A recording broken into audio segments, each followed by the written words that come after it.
I'd like to invite here Adibah Awang. And she is also from the Technical University of Malaysia, the Ocean Thermal Energy Center.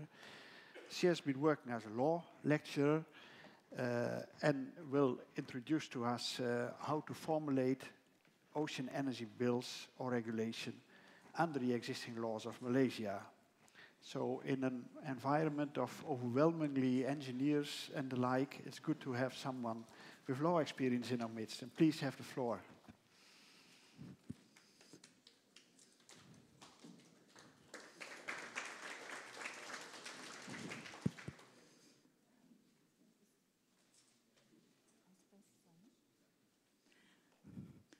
Good afternoon. My name, as stated, is Adibah Awang. My background is law. I hope I'm not going to bore you in this cool, quiet, lazy afternoon with all the law jargon. I'm new as a fresh member to this team, UTM OTEC, and in fact today is my first anniversary of me joining the UTM OTEC as a research fellow. It is my hope that we could also explore this topic together, and I would welcome any comments and questions. So, the law. I like to make it simple. Law can be defined as rights and responsibilities, whether it be national laws or international laws. So when we were formulating these ocean energy bills and regulation for Malaysia, under the present legal framework, the team decided on to look into two areas.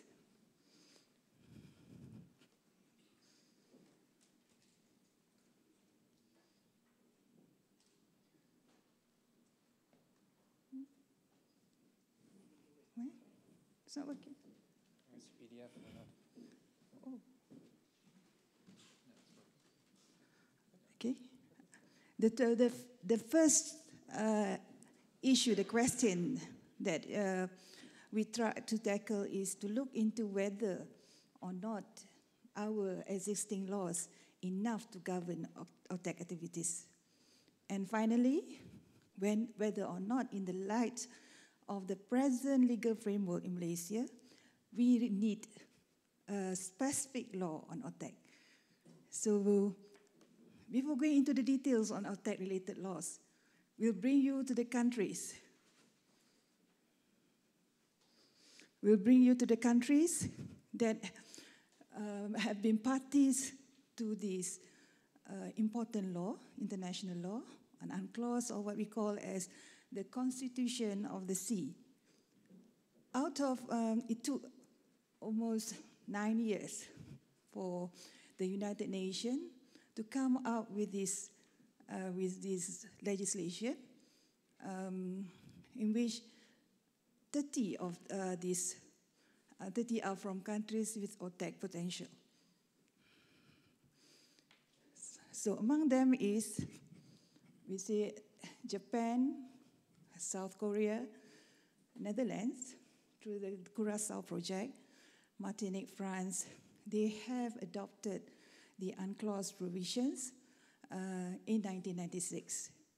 But not all countries adopted UNCLOS.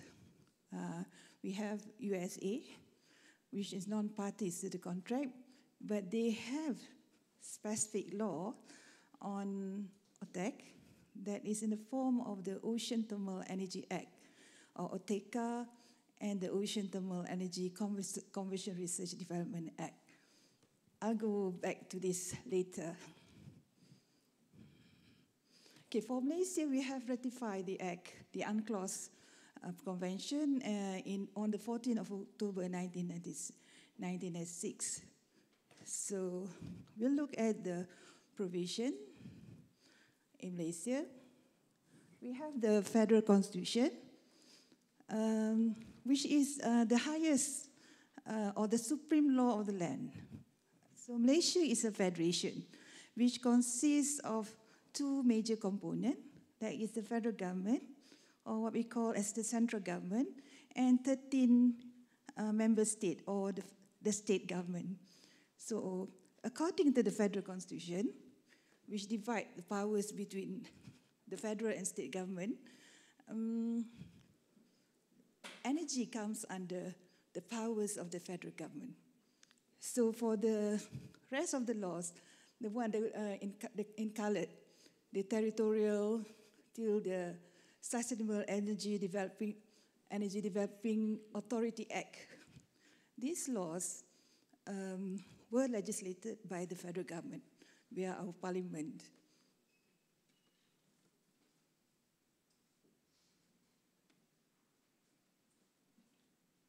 Okay. In order to enforce the provision of UNCLOS, Malaysia enacted, or in fact copied the UNCLOS provision in our Act. We enacted the Territorial Sea Act 2012, which came into force in June 2012, and the EEZ much earlier, that is in May 1985. So we look into the provision, the federal constitution. Energy, as I've mentioned earlier, comes under the federal list. This means that anything to do with energy, including ocean thermal energy, is under the purview of the federal government. So any form of investment, application, institution, it has to go through the federal government and not the many states government. This is another provision which support OTEC activities. The Energy Commission Act, they don't have any definition in regards to ocean thermal energy, but they have this, give a meaning to renewable energy, meaning, which includes geothermal power, that means OTEC.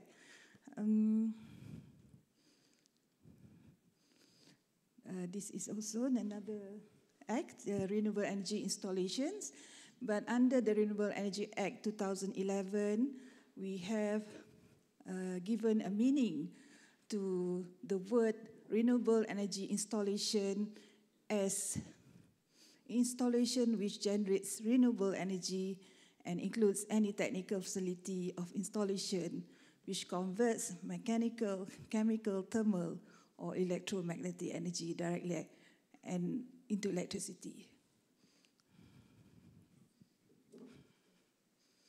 Finally, the Territorial Sea Act. The content of the Territorial Sea Act is actually lifted or copied from the UNCLOS provision. This act defines what is territorial sea, which is 12 nautical miles from the baseline, and it is, of course, in line with UNCLOS. This law, the importance of this law, marked the areas of sovereignty, meaning that no foreign activity is allowed within this area. This gives more rights for OTEC to be located within the waters of sovereignty and to be protected, not just by our national laws, but also the international laws. No one can dispute the activity if it is done within these areas.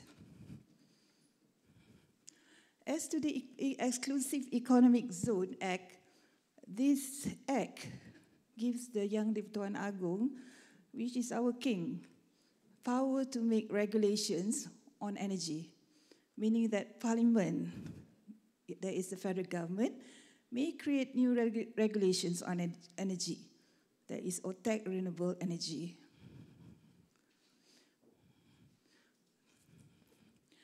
The rationale, I would like to reiterate, to repeat again, that Malaysia is competent of developing OTEC under the present legal structure. However, the existence of a specific body regulating OTEC, like Petronas, our government-linked company formed under Petronas Development Act 1984 to regulate Malaysia oil and gas industry will be a bonus for OTEC development, and eventually, I do believe this, replacing the conventional energy sector for Malaysia. In addition to the rationale for a specific legislation on OTEC, there are issues pertaining to OTEC activities, such as questions on concessionary rights, licensing in respect of OTEC installations, fee, royalty, administration, controlling, monitoring, enforcement, environmental protection, and all. In conclusion, one thing for certain, Malaysia has the relevant laws to develop OTEC. However, a specific law relating to OTEC would be desired for the sake of good order. With this development, with these OTEC development activities in Malaysia, which has progressed hand in hand with also the advancement of its legal institutional framework, and I would conclude by saying this, OTEC activities in Malaysia is definitely here to stay. Thank you very much.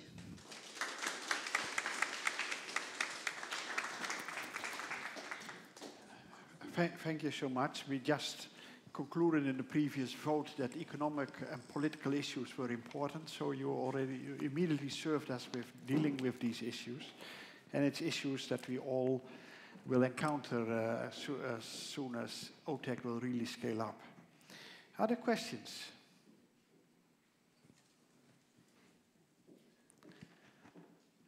One of the things that puzzled me when you talked about this territorial zone, we know it's 12 nautical miles in many cases, but is there a difference in whether you develop a project inside that zone or outside that zone? What difference would that make for project developers here in the room? For the Territorial Sea Waters to Sea Act, this is within 12 nautical miles.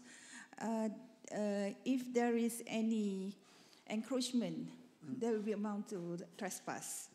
But for the economic exclusive zone, which is 200 nautical miles from the baseline, this is also this is more on the business activity of the state, of the country, but other countries may come along this line with permission. Okay, and do you know how it is? You said, okay, at least Malaysia has the basic laws for OTEC development. How is it in other countries? Pardon? Do you know how it is in other countries? Other countries, from our initial study, we found that only America, United States of America, has specific legislation on OTEC. One is in regards to the R&D. Another one is in regards to commercialization, the OTECA, the 1980 Act. Okay. Good. Are there further questions? Yes, there at the back. No, please wait until you have the microphone then. I just want to clarify that the Philippines actually have a very specific law for OTEC. It's the Renewable Energy Act of 9143, in which it specifies the incentives for OTEC, both fiscal and non-fiscal. Fiscal is just taxes, 0% tax, and VAT-free. The non-fiscal are the important ones where you are eligible for feed-in tariff. You have to be a must dispatch on the grounds that most renewable energy are intermittent, and in a way it included OTEC anyway, because it also includes wave and tidals. And it's also have renewable portfolio standards, which requires utility companies to source their power generation from renewable energy, including OTEC. So just to let you know, it is very specific, because without it, it's actually very difficult to move forward. Okay, thank you. Thank you for this addition. There is something in the back.